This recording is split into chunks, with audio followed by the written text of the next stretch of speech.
అందరికీ నమస్తే నల్లా welcome to MR media Telangana. This is Rekha. సిగ్గు లేదా జిడిగిందంటే నల్లగున్న నాకేం సిగ్గు అన్నదంట వెనకటికి. నిజంగా చెప్పాలంటే కాంగ్రెస్ వాళ్ళని చూస్తే నవ్వొస్తున్నదల్లా. అధికారంలోకి రావడం కోసం 6 గ్యారంటీలు ఆశ చూపెట్టిండ్రు. 6 గ్యారంటీల కింద 13 సబ్ గ్యారంటీలు చూపెట్టిండ్రు. 420 హామీలు ఇచ్చిండ్రు. ఇక మరి ఇవి కాకుండా ఏదో కొత్త రాగం అందుకుంటా ఉన్నారట మళ్ళీ 2028 ఎన్నికలల్లో గెలిచేటందుకు. ఇక గట్ల కనుక చేయకపోతే ఈ తాప మనం గెలవము అని చెప్పేస్తా ఉన్నాడు రేవంత్ రెడ్డి. అయిపోయింది మన పని అని చెప్పేసి బాంబు వేల్చిండు. ఏంటి ముచ్చట ఏం కథ అనేది మనం ఈ వీడియోలో మాట్లాడుకుందాము. మీరు ఒక్క సబ్స్క్రైబ్ చేసుకోండి. మీ ఒక్క సబ్స్క్రైబ్ నాకు ఎంతో బలాన్ని ఇస్తుంది. అండ్ మీ అభిప్రాయం ఏదైతే ఉంటుందో కింద కామెంట్లలో కూడా పెట్టుంది. రైట్, ఇక ముచ్చట్లకు పోతే 6 గ్యారంటీలు ఇచ్చి అలవిగాని హామీలు ఇచ్చి అధికారంలోకి వచ్చిన తర్వాత ఎన్నిగానం తిట్ల పడతా ఉన్నారు జనాల నుంచి, ఎంతగానం వ్యతిరేకత ఎదుర్కొంటా ఉన్నారో మనం అందరం చూస్తానే ఉన్నాం. ఎక్కడ పోయినా జనాలు చెప్పులు షాట్లు చీపిరిగట్టలు అన్నట్లుగా ఎదురు చూస్తూ ఉన్నారు. జనాలలో కాంగ్రెస్ పార్టీ నాయకులు తిరిగే పరిస్థితి లేదు.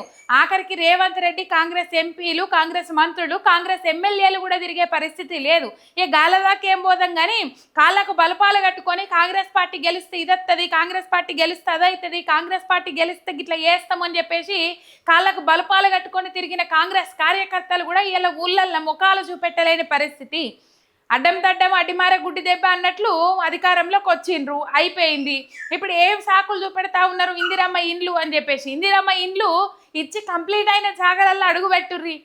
ఇప్పుడు ఇందిరమ్మ ఇండ్లు ఇచ్చినాం అని చెప్పేసి మాట్లాడుతురు కదా. 50-60 వేలు లంచాలు అడగని జాగాలలో అడుగు పెట్టుండ్రి.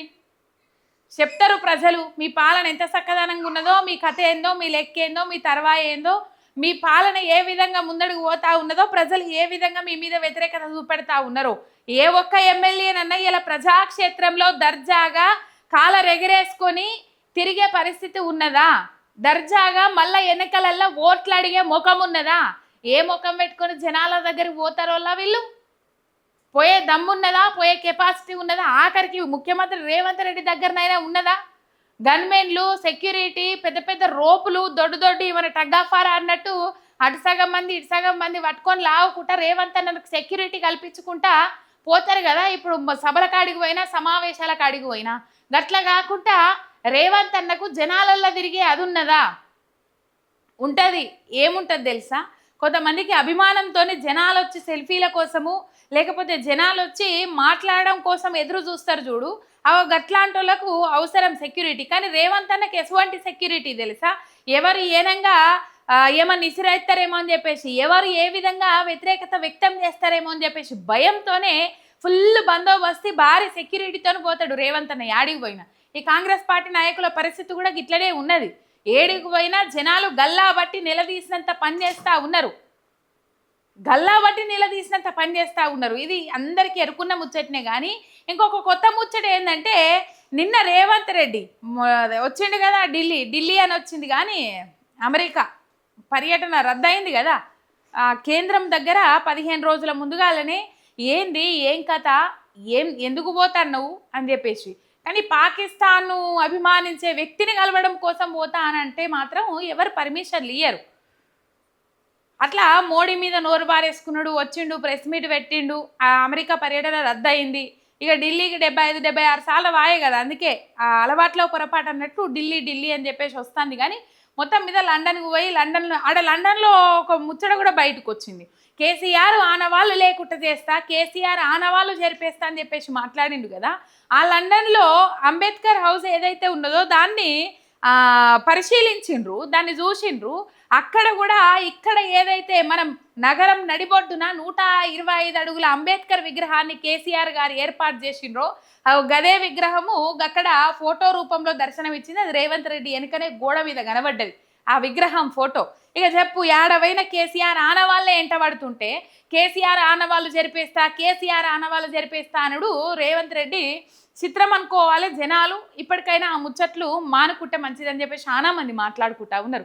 ఇక ముచ్చట్లకు పోతే ఇన్ని రోజులు హామీల పేరు మీద ఊరిచ్చిరు కదా. ఇప్పుడు బీఆర్ఎస్ సోషల్ మీడియాకు భయపడతా ఉన్నది Revanth Reddy and Revanth Reddy team. Congress party BRS social మీడియాకు భయపడతా ఉన్నది. ఇప్పుడు రేవంత్ రెడ్డి చెప్పిండు నిన్న అక్కడ అందుబాటులో ఉన్న మంత్రులు కానీ ఎంపీలు కానీ ఎమ్మెల్యేలు కానీ కొంతమంది ఎమ్మెల్సీలతో కానీ ఓ ముచ్చట మాట్లాడిండు.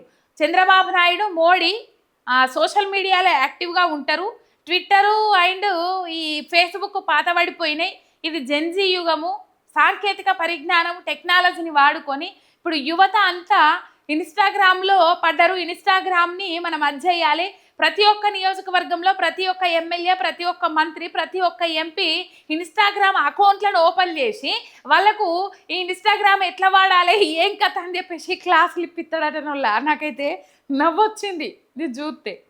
క్లాసులు ఎట్లా ఇప్పిస్తాడట, ఇన్స్టాగ్రామ్ ఎట్లా వాడాలి, ఇన్స్టాగ్రామ్ను ఎట్లా పోస్ట్ చేయాలి, ఇన్స్టాగ్రామ్ను ఎట్లా వైరల్ చేయాలని చెప్పేసి వాళ్ళట పాపం వాళ్ళ సొంత లాభం కోసమే సోషల్ మీడియాను వాడుతూ ఉన్నారట. కానీ అట్లా కాదట. ఇప్పటి నుంచి పార్టీ నిర్వహిస్తున్న కార్యక్రమాలు కానీ లేకపోతే పార్టీ అమలు చేసిన పథకాలు కానీ లేకపోతే పార్టీ అది చేసిన సంక్షేమాలు కానీ జనాలకు బాగా పోతారయ్యట కదా.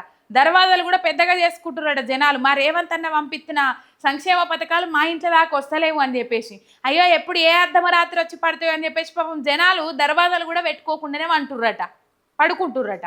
ఇగో ఆ పరిస్థితి ఉన్నది. అంటే ఎప్పుడు 25,000 పంపిస్తాడో, ఎప్పుడు కళ్యాణ లక్ష్మి కింద తులం బంగారం పంపిస్తాడో, ఎప్పుడు యువతలకు స్కూటీలు పంపిస్తాడో, ఎప్పుడు రైతు భరోసా పైసలు సకాలంలో వేస్తాడో అని చెప్పేసి అర్ధమరాత్రి కూడా రైతులు కాకపోతే జనాలందరూ డోర్లు ఓపెన్ చేసుకొని లైట్లు ఆర్పకుండా పడుకుంటా ఉన్నారట. ఎందుకంటే అంత చక్కదనంగా అమలు చేస్తుండు కాబట్టి. ఒక ఫ్రీ బస్సు తప్ప ఏ పథకాలు అమలు చేసిండ్రోల్లా. ఇలా బీఆర్ఎస్ సోషల్ మీడియా అన్నట బాగా వాడేస్తుందంట, ఈ ప్రభుత్వం మీద వ్యతిరేకత తెస్తుందట. బీఆర్ఎస్ సోషల్ మీడియాలో పనిచేసేటోళ్ళు రేవంత్ రెడ్డి సర్కార్ మీద ఆ సమస్య క్రియేట్ చేసి ఆ సమస్యను వాళ్ళే ప్రచారం చేస్తున్నారు. లేదు కదా, వాళ్ళ జనాల సమస్యలు ఏవైతే ఉన్నాయో, మీ సర్కారు శాతగానితనం ఏదైతే ఉన్నదో ఆ శాతగానితనాన్ని బయటకు చూపెడతా ఉన్నది. గదే వైరల్ అవుతుంది. ఈ ప్రభుత్వము ఏ విధంగా ఈ ప్రజలంటే పట్టి లేనట్టు, ఈ ప్రజలంటే పాలన ఎట్లా కొనసాగిస్తూ ఉన్నది, ప్రజలంటే ప్రేమ లేనట్టు ఎట్లా వ్యవహరిస్తూ ఉన్నదో గదే జనాలకు చూపెడతా ఉన్నారు, గదే వైరల్ అవుతా ఉన్నది. ఇప్పుడు దాదాపు ఒక బీఆర్ఎస్ సోషల్ మీడియానే కాదు, ఈ రేవంత్ రెడ్డి పాలన చూసిన వాళ్ళు, దీనికంటే కేసీఆర్ పాలన బెటర్ అని అనుకున్న వాళ్ళు ప్రతి ఒక్కరు సోషల్ మీడియా అకౌంట్లను వాడి ఈ రేవంత్ రెడ్డి పాలన పోవాలి, ఈ కాంగ్రెస్ పాలన పోవాలని చెప్పేసి వీడియోలు వైరల్ చేస్తూ ఉన్నారు.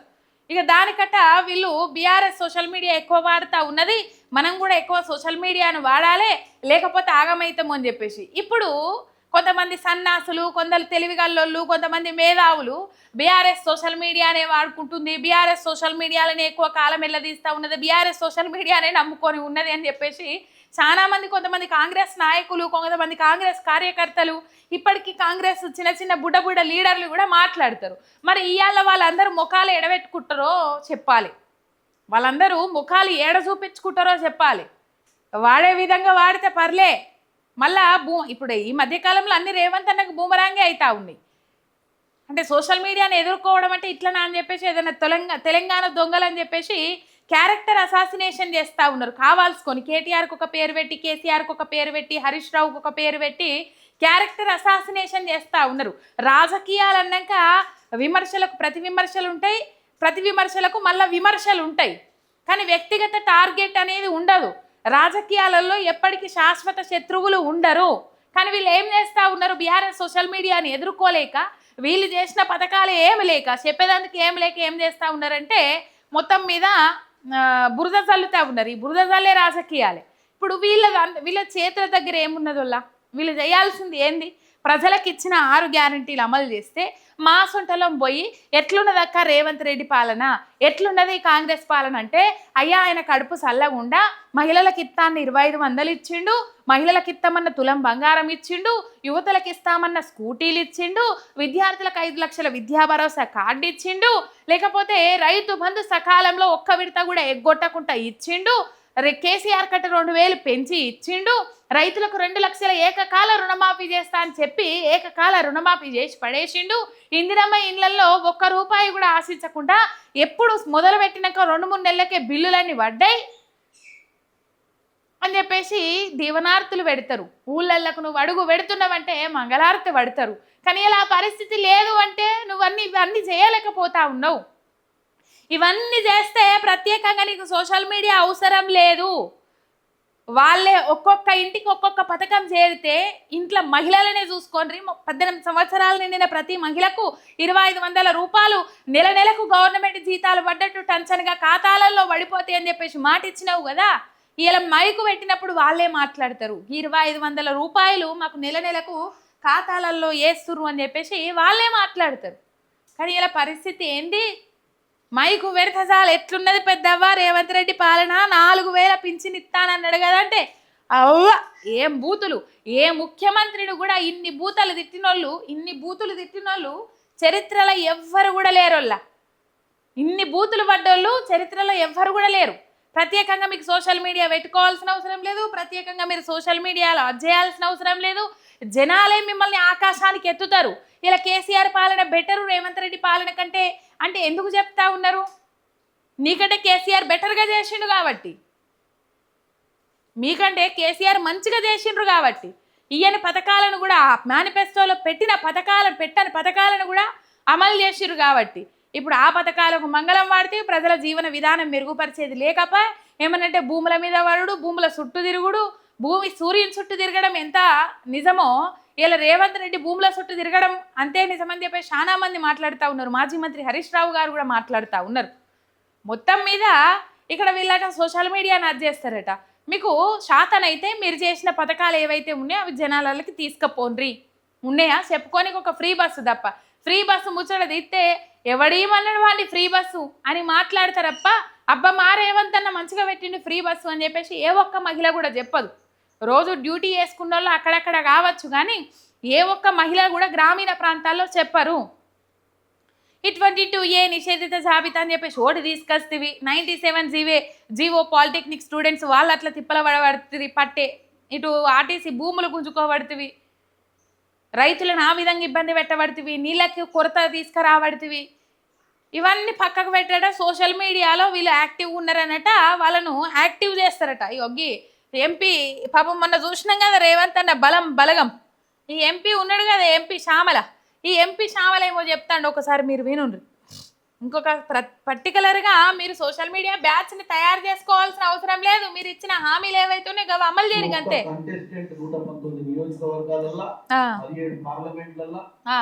ప్రతి జిల్లా ప్రెసిడెంట్ మండల ప్రెసిడెంట్ కూడా నడుము బిగించాల్సిన సమయం వచ్చింది. దేనికి? కంటిన్యూగా ఇదే పద్ధతి వల్ల నడుము బిగించాల్సింది సోషల్ మీడియాలో కాదే పెద్దన్న. ప్రజలకి ఏ పథకం పోయింది? ఇంటింటికి నేను చేరేసిన పథకం పోయిందా? ఇంటింటికి 2500 పోయినాయా? ఇంటింటికి తులం బంగారం పోయిందా? ఇంటింటికి 15,000 వచ్చినాయా? లేకపోతే వ్యవసాయ కూలీలకు 12,000 వచ్చినాయా? ఆటో డ్రైవర్లకు 12,000 వచ్చినాయా? ఇవి కదా నువ్వు నడుము బిగాల్చాల్సింది. నడుము బిగిస్తాడట దేనికో పెద్దన్న. మొన్ననే కదా అడ్డగోలు ఆగమైపోయిండు.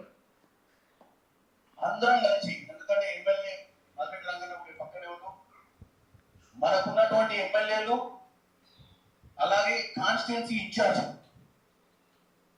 ఉన్నటువంటి ఎంపీలు, కంటెస్ట్ చేసినటువంటి ఎంపీలు 33 మంది జిల్లా అధ్యక్షులు, కార్పొరేషన్ చైర్మన్లుగా ఉన్నటువంటి వారు, వైస్ ప్రెసిడెంట్స్, జనరల్ సెక్రటరీ, ప్రతి ఒక్కరు కనుక మీడియాను అడ్రస్ చేయాలి.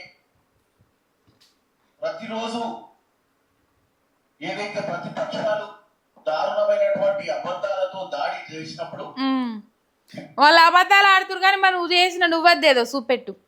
మొన్ననే కదా పొట్టు తిట్టులు తిన్నావు, మళ్ళీ బూమరంగ్ కాకుండా చూసుకో. ఎంపీ శ్యామల కిరణ్ కుమార్ రెడ్డి అన్న మొన్ననే కదా పొట్టు తిట్టులు తిన్నావు. కొండలరెడ్డికి ఇచ్చింది వాస్తవమే, మేము ఎదగద్దా, కొండలరెడ్డి కుటుంబం ఎదగద్దా, రేవంత్ రెడ్డి కుటుంబం ఎదగద్దా అని చెప్పేసి మాట్లాడింది. రైట్, మొత్తం మీద ఇదొల్లా శాత కాదు సావు రాదు, చెయ్యలేక మంగళారం అన్నారట. వెనకటికి ఎన్నడో మొత్తం పని శాతగాక మంగళారం అన్నారట. ఇగో గదే తరీకా. అప్పుడేమో 6 గ్యారెంటీలు అమలు చేసి అధికారంలోకి వచ్చారు. ఇక్కడ తమిళనాడు తలపతి విజయ్ అధికారంలోకి 100 రోజులలో సోషల్ మీడియాను వాడుకొనే వచ్చిందంట. ఇగో ఇట్లా మాట్లాడుతూ ఉన్నారు. సోషల్ మీడియాను వాడుకొని అధికారంలోకి వస్తే జనాలు ఇప్పుడు ఇత్తమన్న హామీలు నెరవేర్చాలి, ప్రజలకు మంచి ప్రజారంజకమైన పాలన అందియాలి, ప్రజలు గుండెలలో పెట్టుకొని చూసుకుంటారు. ఇప్పుడు మంచిగా చేస్తే తలపతి విజయ్ మళ్ళీ సీఎంగా గెలుస్తారు. మంచిగా చేయలేదనుకో ప్రజలు ఎక్కడ కూర్చోబెట్టాలనో అక్కడనే కూర్చోబెడతారు. వీళ్ళకి ఒక భయం పట్టుకున్నదల్లా అయిపోయింది. 2028లో మనల్ని కర్రు కాల్చి వాతలు పెట్టడానికి సిద్ధంగా ఉండరు ప్రజలు. అందుకని మనం ఇప్పుడు సోషల్ మీడియాను వాడాలంటే సోషల్ మీడియాలో ఏం చేసిరని ప్రచారం చేసుకుంటారు. 50,000 దొబ్బుతారు ఇందిరమ్మ ఇండ్లు ఇవ్వడం కోసం అని చెప్పేసి ప్రచారం చేసుకుంటారా? కాంగ్రెస్ కార్యకర్తలకే పథకాలు పోతున్నాయని ప్రచారం చేసుకుంటారా? లేకపోతే కాంగ్రెస్ నాయకులకే అన్ని లబ్ధి చేకూరుతున్నాయని చెప్పేసి ప్రచారాలు చేసుకుంటారా? ఏం ప్రచారం చేసుకుంటారు? మహిళలకు తులం బంగారం ఇయ్యలేదని ప్రచారం చేసుకుంటారా? 2 తాపాలు 3 తాపాలు రైతు భరోసా ఎగ్గొట్టినమని ప్రచారం చేసుకుంటారు. 2 లక్షల మీద ఉన్నోళ్ళతోని మళ్ళీ రుణమాఫీ పైసలు కట్టించుకోక అది ఎగబెట్టి అది చేసినామని చెప్పేసి ప్రచారం చేసుకుంటారా? ఏంది ఏం కథ? ఇగో ఇదోళ్ళ మళ్ళీ కొత్త వారం ముంగటేసుకొని అది చేస్తూ ఉన్నారు. ఇది కనబడతా ఉన్నది. ఒక సబ్స్క్రైబ్ చేసుకొని సపోర్ట్ చేయండి. మీ ఎంఆర్ మీడియా తెలంగాణ.